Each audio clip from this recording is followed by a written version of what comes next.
going to do the last 10 archetypes is powers, actions, and essences. And what we're doing is not trying to find out if you know the journey, because we all know the journey now, but we're adding more information to these archetypes as it pertains to their duties. So when we talk about chewing, the blue monkey, it has the power of magic, the action to play, and the essence of illusion. So now we have to understand that magic is the beginning of prophecy. Now, the magician is the first to be inspired by Urania, or what we know as the high priestess or the white wind. But she's also known as Urania, the spirit breather. Okay, so now the magician is the one who knows how to use the spirit breath to command the higher play of illusion, which always enlightens. So we're not talking 3D play. We're talking cosmic play that's going to enlighten somebody. The magician is the transformer, the one who changes things and performs in accordance with the higher will. He is the inventor of play and games that evolve different shapes of the mind. Master of illusion. The magician knows when to appear and when to disappear. Now we can go on to the yellow human. Ebb. Free will, influence, and wisdom. Those are the powers, actions, and essences. Now, Ebb is also known as the sage, and the sage is the guardian of wisdom as the free will storehouse of cosmic prophecy. Now, the sage is the second to receive the spirit breath from the white wind as the capacity to rule or exert power simply by influence of his inner will. The sage balances and judges in accordance with the cosmic spirit essence, which animates his being. The sage knows how to listen. Let's say that one more time. The sage knows how to listen and speaks only when spoken to. Now we go to the red Skywalker, known as Ben. Okay? And known as the prophet, because this is the court of cosmic prophecy. Now, space is its power, explore is its action, and the essence is wakefulness. Now, the prophet is the third to receive inspiration of the Urania, the spirit breather. And through the prophet, the spirit essence ascends as prophecy. His thoughts must ascend through all spaces, so he is known as the Skywalker. And through the spirit breath, prophet knows that all who act in accordance with the truth are prophets. Now notice how this is their relationship. The magician awakens the prophet to the truth. And from the sage, the prophet receives the prophetic wisdom of the power of free will in the cosmos. So while he's skywalking, he's got all this wisdom that's been given to him from the sage. He's got that prophetic wisdom. Now we go to the white wizard. He has the power of timelessness, actions to enchant, and the essence of receptivity. Now, timelessness is the beginning of intelligence, as we are now in the court of cosmic intelligence. The wizard is the first to be empowered by the innocent, and we know the innocent to be the yellow seed that we covered in the last class. It's empowered by the wizard as the master of the awareness of the ways of mystery. We know that about the wizard. The wizard is the master sorcerer, sorceress, the one who has the knowledge of the names, spells, and enchantments that unveil and evolve the ways of galactic culture.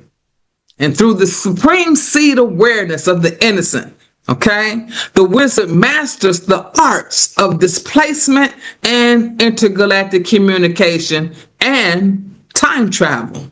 Now we go to the blue eagle, men, the seer, who has the powers of vision, actions to create, and the essence of mind. Now the seer is the second to receive the innocence empowerment of cosmic awareness.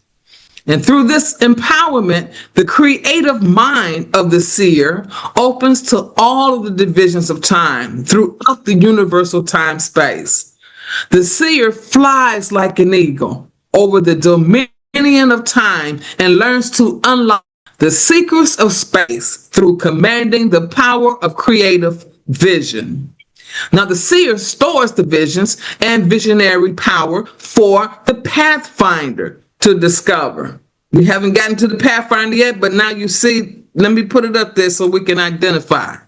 So the pathfinder is going to discover those visions that the eagle puts out according to the need as it arises.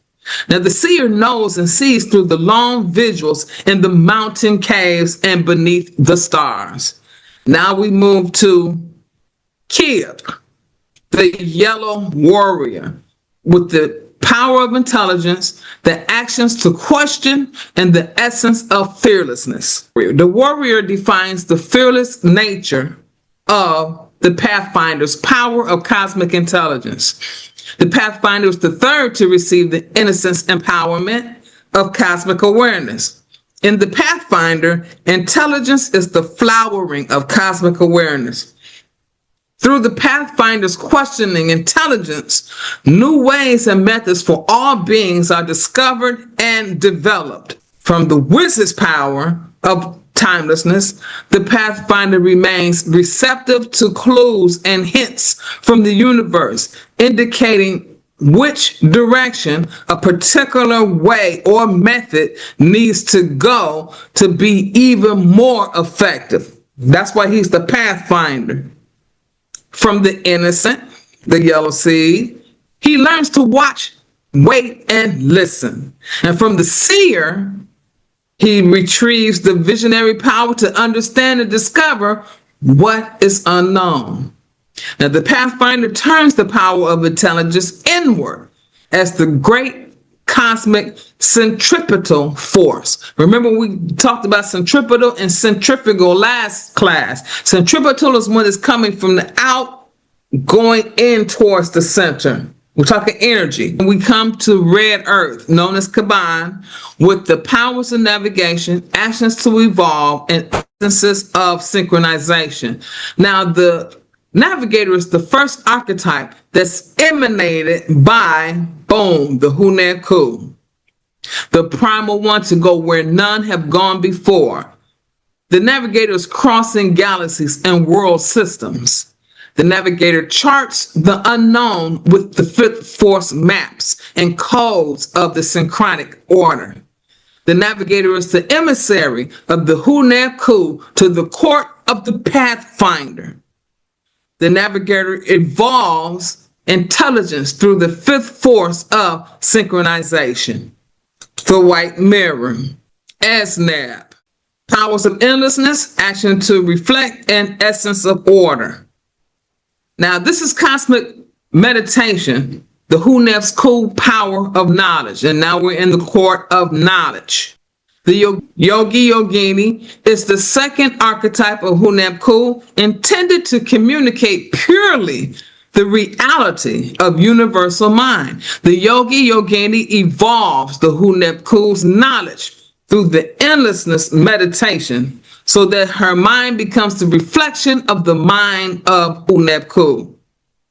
Through power of the mind, Yogi Yogini beams the yogic force as the supernatural organization and unifying factor of the fifth force. Now, the Yogi Yogini is the Hunep-Ku's emissary to the court of the avatar, which is not here because we went over the avatar last time, but it would go right here. So the Yogi Yogini is going to transmit mind to mind to that avatar, the reflecting power of endlessness as the Hunep-Ku's power of knowledge. Then we go to the blue storm, Kawak. Self-generation is his powers, to catalyze is his actions, and essence is energy. Now, self-generation is the Hunep-Ku's power of love, and we are now talking about the cosmic court of compassion. The world changer, that's also known as the blue storm, is the third archetype of Huneb-Ku, the one to extend the self-generating power of cosmic love as the catalyzing force that transforms reality through dissolution, catharsis, and regenerative energies. The real meaning of cosmic love is in its ability to catalyze and bring forth what has been hidden or repressed. Cosmic love is what unmasks and penetrates to the authentic self. And this is the skill of the world changer. The world changer is Huneb-Ku's emissary to the court of the compassionate one, where he transmits the capacity to channel fifth force as the universalizing psychic energy of love. Last but not least, we go to the yellow sun. How has the power of universal fire, actions to enlighten, and the essence of life. Now, enlightenment is the Huneb-Ku's fulfillment of the court of prophecy that we can see in full down here, except for the white wind, but we know that's where she goes. The enlightened one is Huneb-Ku's fourth archetypal emanation, the one whose universal fire of elimination extends in all directions through the 9 time dimensions as the all radiating transmission of the universal mind of unification. In the life universalizing mental field of the enlightened one, the mind of all enlightened ones since the beginningless time is gathered as a cosmic total.